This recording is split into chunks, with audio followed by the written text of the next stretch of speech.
गुडघ्याच्या वरपर्यंत पाणी भरलेलं आहे बघा.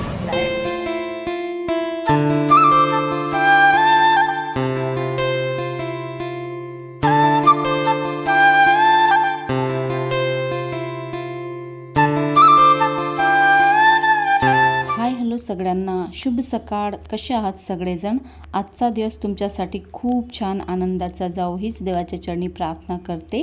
स्वागत आहे तुमचं माझ्या मराठी व्लॉग चॅनलमध्ये. तर अगदी सकाळचीच वेळ आहे, म्हणजे की अजून 7च वाजलेले आहेत आणि मी टिफिन बनवत आहे. आमच्यासाठी तर आजचा दिवस अजिबातच चांगला गेलेला नाही आहे. कसं काय ते तुम्हाला पुढे सांगतेच. आणि चला, भाजीमध्ये तर मी टिफिनसाठी भेंडीची भाजी बनवली होती, भरलेली भेंडीची. तर भाजी टाकली आणि मुलांना नाश्त्यासाठी मला आलूचे पराठे बनवायचे होते. बटाटे तर मी रात्रीच उकडून ठेवत असते, त्यामुळे सकाळी उकडायचं काही टेन्शन राहत नाही. आता फक्त बटाट्याचा मसाला बनवायचा आहे आणि मग आलूचे पराठे बनवेन त्याचेवाले. तसं तर मसालाही कधी कधी मी बनवून ठेवते, पण सकाळी बनवलेला चांगला असतो, ताजा ताजा असतो ना, त्यामुळे मी बटाटे असे ग्लासने स्मॅश करून घेत असते. तसं तर आहे माझ्याकडे मेशरही, पण ग्लासने मला अगदी सोपं जातं, त्यामुळे मी ग्लासनेच करून घेते. आणि बटाट्याचा मसाला तर काही नवीन गोष्ट नाही, आपण सगळेच जण आलू पराठे बनवतच असतो. फक्त एवढंच आहे की आलूचा मसाला बनवताना त्यामध्ये जर बडीशेपचा थोडासा कुटलेला पावडर घातला की टेस्ट खूप छान लागते. तुम्ही एकदा नक्कीच टाकून बघा, मी तरी टाकत असते. आणि अद्रक लसूण मिरचीची पेस्ट वाटून ठेवलेली असते, त्यामुळे मग अजिबात घाई होत नाही. सकाळी लवकर होऊन जाते टिफिनचं काम, कारण की अद्रक लसूण मिरचीची पेस्ट मला जास्त लागत असते. लाल मिरचीपेक्षा मी हिरवी मिरची जास्त वापरते ना, त्यामुळे. आता एकीकडे भाजी झाली होती आणि लगेच मग पोळ्याही करून घेतल्या. आणि सोबतच माझा मोठा मुलगा ना लवकर जातो ना सकाळी, तर त्याला नाश्त्यामध्ये मग आलूचे पराठेसुद्धा बनवून दिले. एकासाठी उशिरा बनवते आणि एकासाठी लवकर बनवावे लागतात. तर तो 8 वाजेशीच जातो ना, त्यामुळे त्याचं टिफिनही मला लवकरच बनवावं लागते आणि नाश्तासुद्धा लवकरच बनवावा लागतो. चला, इकडे मस्त आलूचे पराठे बनवून देते त्याला. गरम गरमच खाऊन जातो तो.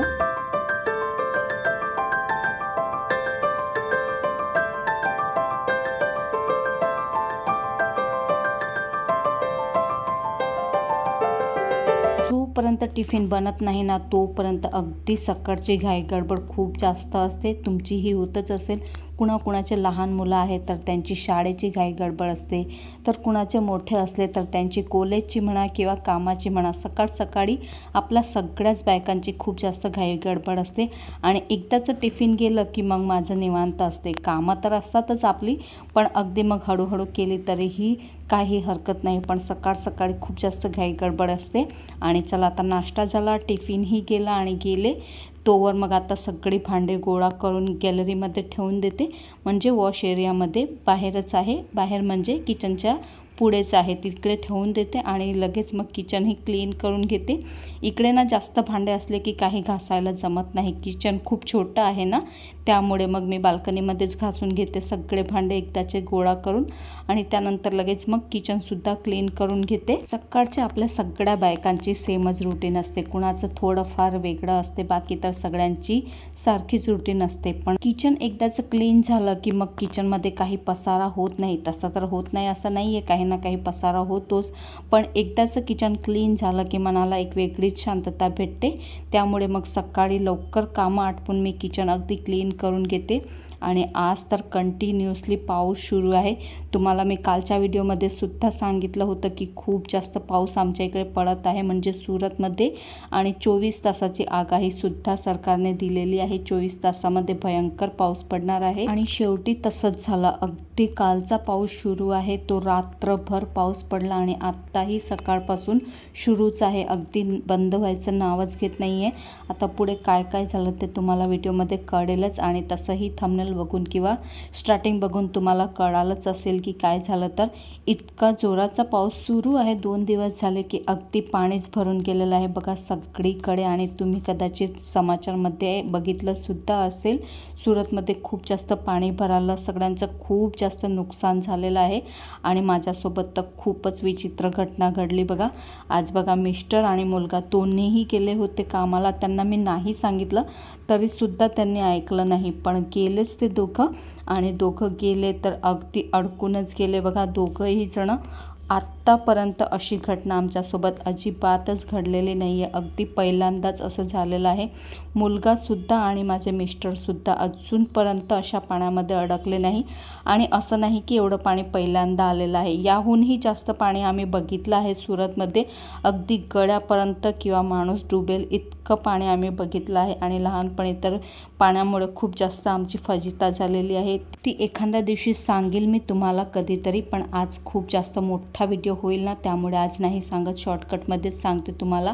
आणि एवढा जोराचा पाऊस सुरू आहे बघा. मिस्टरही गेले आणि अडकून गेले आणि रात्रभर त्यांना तिकडं पाण्यामध्येच काढावे लागले. आणि इकडे आमचा जीव त्यांच्यामध्ये अडकला. पण आता करूही काही शकत नाही, कारण की यायला जायला रस्तेच अगदी बंद होऊन गेले होते. इकडे तर टोंग्यापर्यंत पाणी होतं, पण तिकडे जिथे ते गेले होते ना, तिकडे अगदी गळ्यापर्यंत पाणी होतं. त्यामुळे सगळे रस्ते बंद करून दिले होते.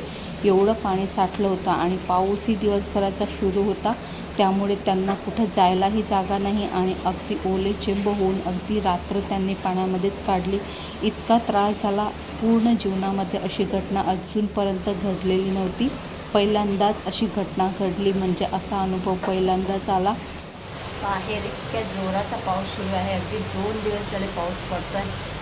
अजून 24 घंट्याची आगाही दिलेली आहे. इतक्या जोराचा पाऊस पडतो आहे, थांबायचं नावच घेत नाही आहे. दाखवते तुम्हाला मी.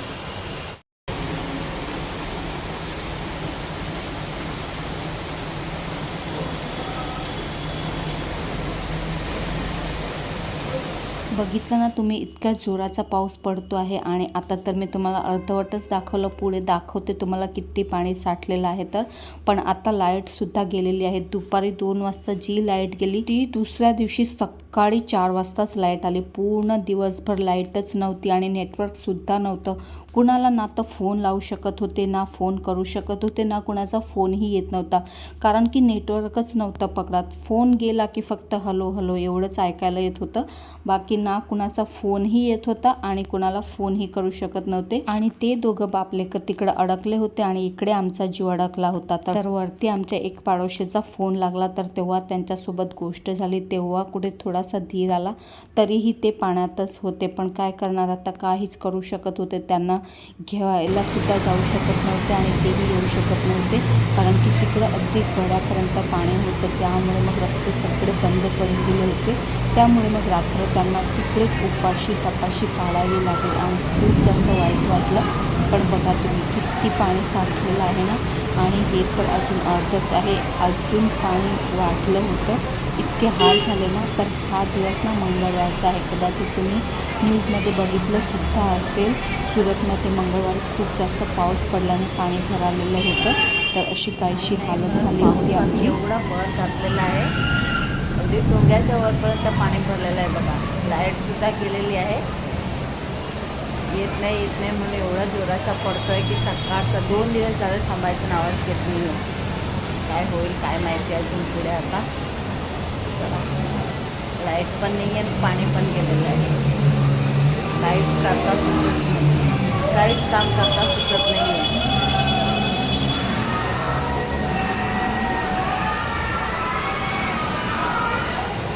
आता इकडे तर सगळे फ्लॅटमध्ये राहतात. त्यामुळे फ्लॅटमध्ये राहणारे तर पाण्याची मजाच घेतात. ज्यांचं घर खाली आहे त्यांची किती बरं फजिता झाली असेल.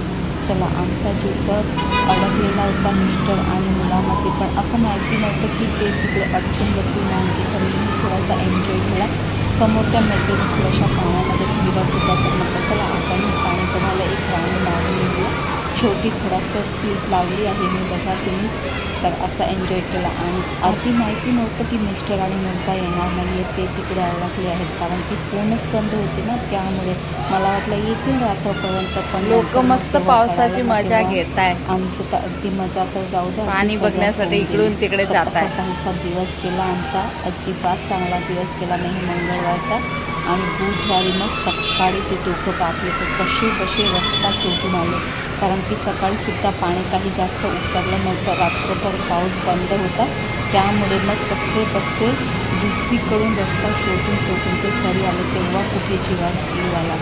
चला तर आजचा हा छोटासा व्लॉग मी इथेच संपवते. अपेक्षा करते तुम्हाला आजचा व्हिडिओ आवडला असेल. व्हिडिओ आवडला असेल तर व्हिडिओला लाईक करा, शेअर करा आणि चॅनलला सुद्धा सबस्क्राईब करायला विसरू नका. भेटूया पुन्हा अशाच एका नवीन व्लॉग सोबत. तोपर्यंत स्वतःची काळजी घ्या. बाय.